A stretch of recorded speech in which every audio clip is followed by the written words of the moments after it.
Baik, perkenalkan nama saya Arthur Arileo. Saya dari Departemen Teknik Sipil of Prodi S1 Pendidikan Teknik Bangunan Universitas Negeri Malang dengan NIM 21052 161818016. Di sini saya akan mempresentasikan hasil pekerjaan saya dari mata kuliah Mekanika Bahan dengan dosen pengampunya Bapak Mirza Abdillah Pratama ST.MT. Di sini saya akan menjelaskan tentang karakteristik mekanika material. Di sini juga ada beberapa daftar pembahasan. Yang pertama ialah Poisson ratio, yang kedua modulus elastisitas, yang ketiga Hooke's law. Untuk yang pertama Poisson ratio. Untuk Poisson ratio sendiri adalah regangan kontraksi transferal dengan regangan eksentis memanjang ke arah daya regangan. Poisson ratio disebut juga dengan koefisien Poisson atau koefisien D Poisson yang biasanya dipresentasikan sebagai huruf Yunani Nu. V. Poisson ratio digunakan sebagai perbandingan antara regangan lateran dan regangan aksial pada nilai mutlak. Poisson ratio dirumuskan sebagai berikut. Untuk rumusnya V sama dengan EX per EZ. Untuk V sendiri ialah regangan lateral per regangan aksial, sama dengan min regangan lateral per regangan aksial.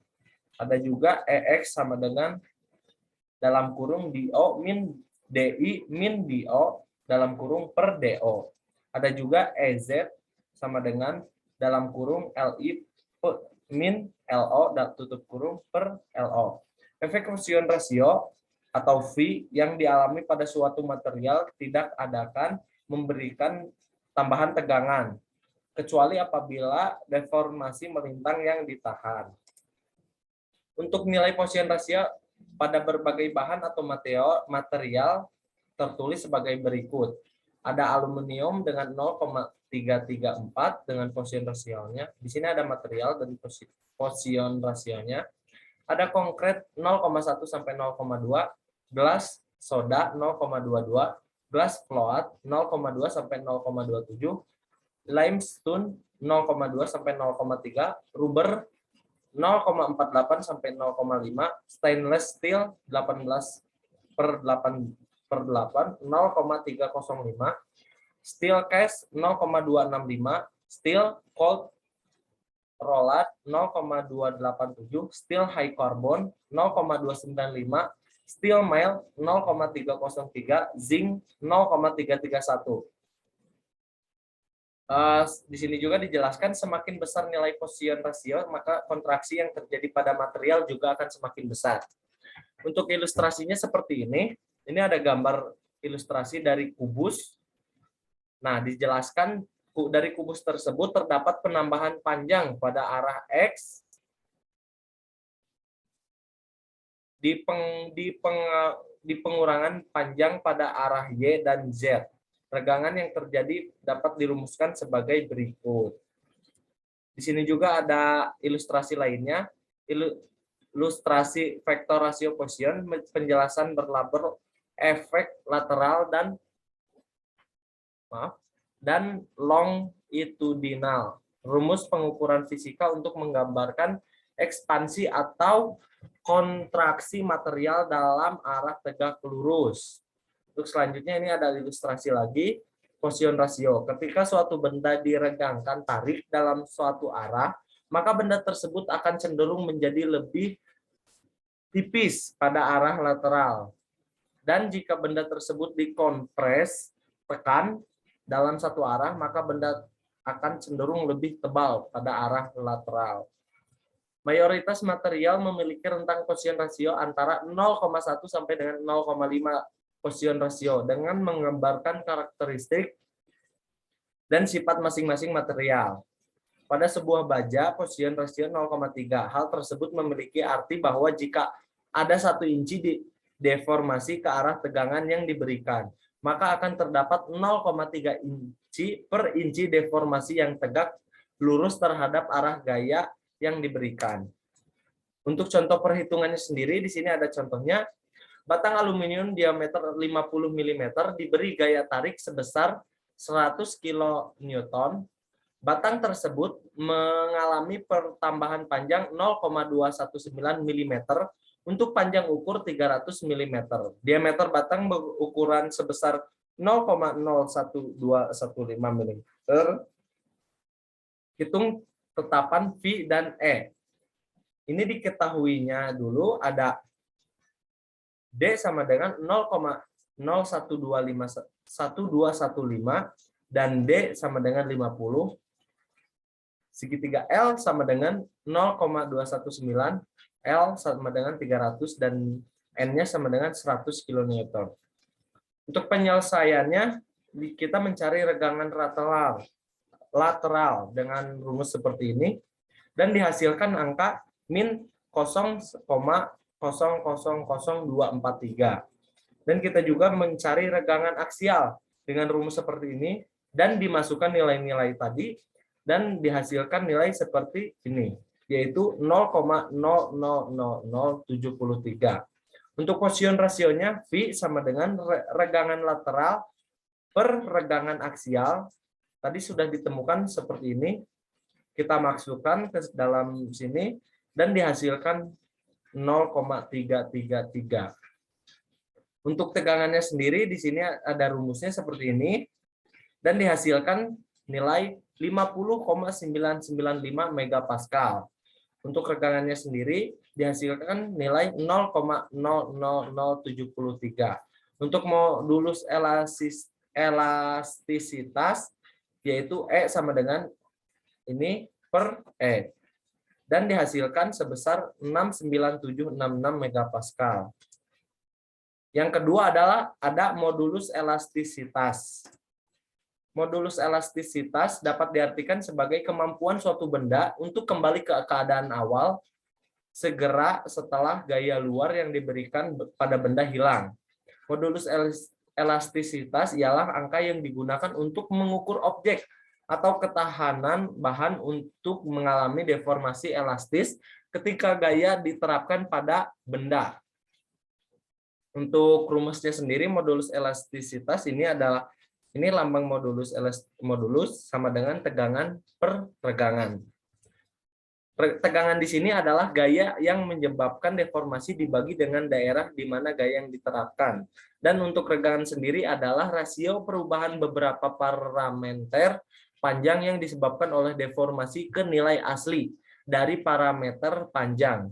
Jika stres diukur dalam Pascal, kemudian karena regangan adalah besaran tak terdimensi, maka satuan untuk ini modulus akan Pascal juga. Modulus elastisitas dapat dibedakan menjadi beberapa jenis regangannya. Di antaranya adalah modulus Young, modulus bulk, dan modulus geser. Yang pertama modulus Young. Modulus Young adalah suatu besaran yang digunakan untuk mengukur ketahanan suatu material untuk mengalami perubahan bentuk saat gaya diterapkan pada material. Adapun rumusnya seperti ini, Y sama dengan ini, atau Y sama dengan F dikali L per A dikali sigma L. Untuk di sini ada keterangannya juga seperti ini. Y sama dengan modulus Young, dan ini adalah tegangan. E sama dengan regangan, F sama dengan gaya yang diberikan, L sama dengan panjang mula-mula, A sama dengan luas penampang, dan ini adalah perubahan panjang. Yang kedua ada modulus bulk. Modulus bulk kecenderungan suatu benda untuk berubah untuk ke segala arah ketika diberi tegangan seragam ke segala arah. Didefinisikan sebagai tegangan volumetrik terhadap regangan volumetrik dan merupakan kebalikan dari kompresibilitas. Ini juga rumusnya seperti ini. Modulus bulk diberikan tanda B sama dengan perubahan tekan F per A per perubahan tekan V per E, atau S sama dengan perubahan tekan total pada benda dikali Fi per perubahan tekan pada awal, perubahan gaya. Ini juga ada keterangan-keterangannya seperti ini. Yang ketiga, kita punya modulus geser, kecenderungan sebuah objek untuk bergeser, atau deformasi bentuk pada volume konstan ketika diberi kekuatan yang berlawanan. Didefinisikan juga sebagai tegangan geser terhadap regangan geser, modulus geser. Modulus adalah turunan dari viskositas. Dapat dirumuskan juga sebagai berikut. B sama dengan F per A per ini per I sama dengan FL per A dikali segitiga X. Untuk ilustrasinya sendiri seperti ini. Ini ada contoh luas penampang dari benda tabung. Dan kita juga punya benda yang berbentuk jajar persegi atau balok persegi. Sesudah digeser, gambarnya akan seperti ini. Seperti jajar genjang. Modulus elastisitas digunakan untuk mengetahui kekuatan pada suatu material atau penampang. Jadi modulus elastisitas menentukan bagaimana stres dan regangan yang diukur termasuk arahnya, sehingga kemungkinan untuk berbagai jenis modulus elastisitas didefinisikan. Semakin besar modulus elastisitas pada plat lantai, maka jumlah repitasi beban berdasarkan kerusakan retak lelah dan alur juga semakin besar. Begitu juga dengan umur pekerjaan tersebut. Untuk contoh perhitungannya sendiri, kita ada perhitungan seperti ini. Suatu kawat panjangnya 50 cm dan luas penampangnya 2 cm kuadrat.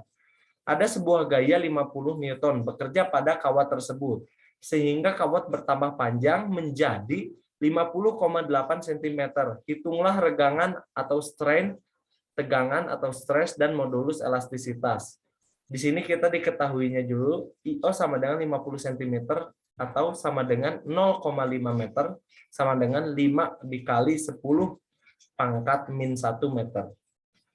Di sini juga ada 50 cm min 50,8 cm sama dengan 0,8 cm atau sama dengan 8 kali 10 pangkat min 3 meter.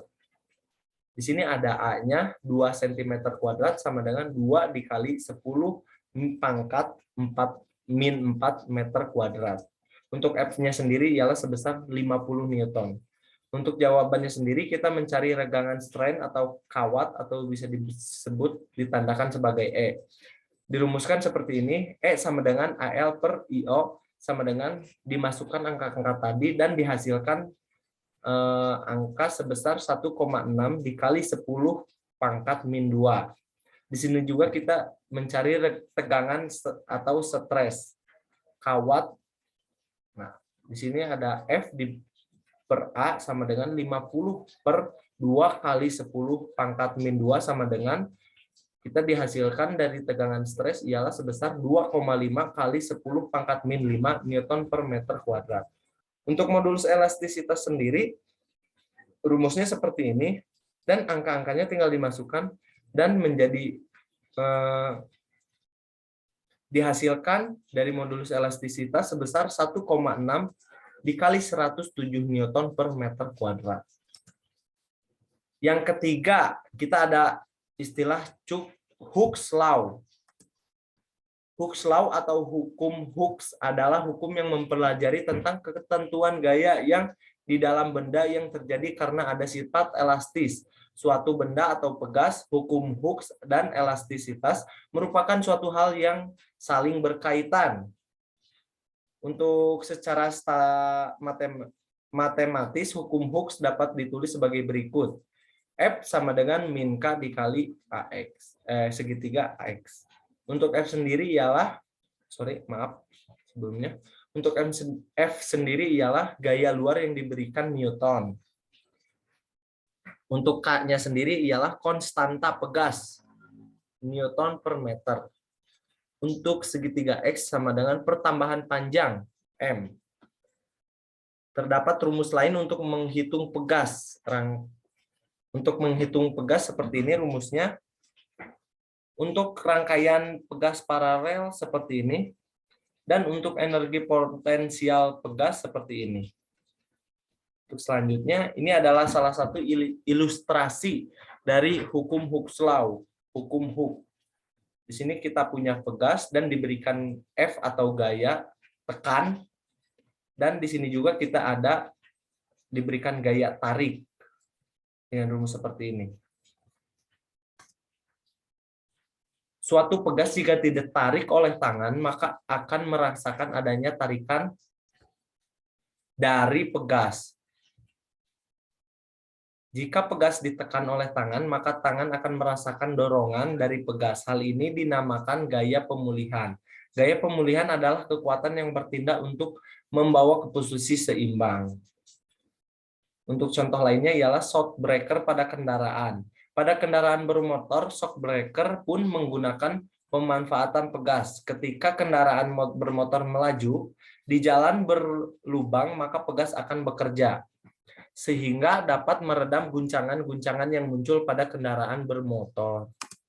Untuk contoh perhitungannya sendiri ada soal sebuah pegas memiliki satuan pertambahan panjang 0,25 meter sudah diberi gaya.